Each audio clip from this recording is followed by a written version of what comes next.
surrounding suburbs for the remaining suspect in Monday's marathon bombings. New York One's Michael Herzenberg has been bringing us updates all day from the suburb of Watertown, where a very heavy police presence remains. Michael, bring us the latest. Cheryl, this amounts to a virtual lockdown of one of the nation's biggest cities and surrounding areas. We're looking at 5 other towns, Watertown and Boston. Residents are being told to stay indoors, lock their doors, don't answer the door unless it is from a uniformed member of law enforcement. Public transportation is canceled in Boston. Taxi service, though, has been restored, although Amtrak service is still canceled. The FAA, though, has imposed flight restrictions above the city.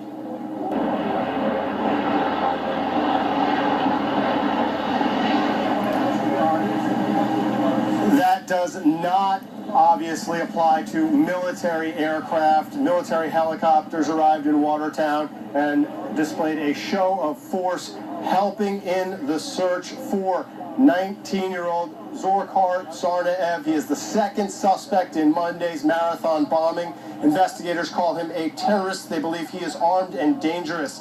There has been a focus on several different areas in the Watertown area. At least 2 of them, police, federal authorities surrounded homes, but they did not yield an arrest of the suspect, which is clearly the priority. The mayor of Boston urges everyone to be patient. We are one city, we're a city of a community. We're a city that's not going to let the terrorists win over. We're going to continue to work hard. We're going to get through this. We're going to be a stronger city as we move forward.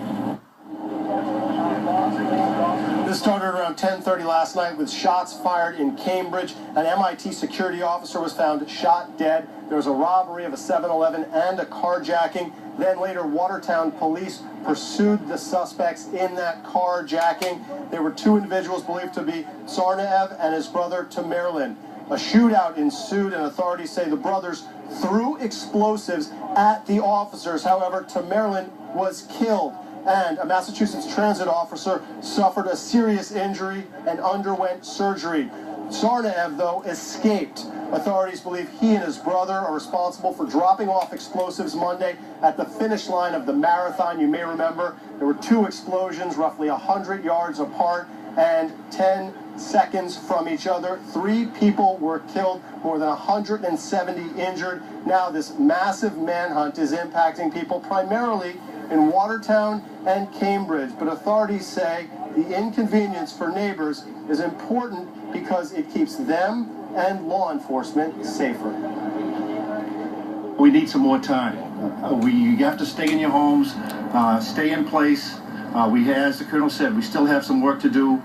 Even after we clear the area, there's a major crime scene down there that's going to take some time. Massachusetts State Police talked about conducting a controlled explosion in a home in Cambridge this afternoon as part of their investigation in order to render possible explosives safe. As for this search, we're told they're at least 60 to 70% complete with the neighborhoods they want to go through door to door, but they are pursuing new leads.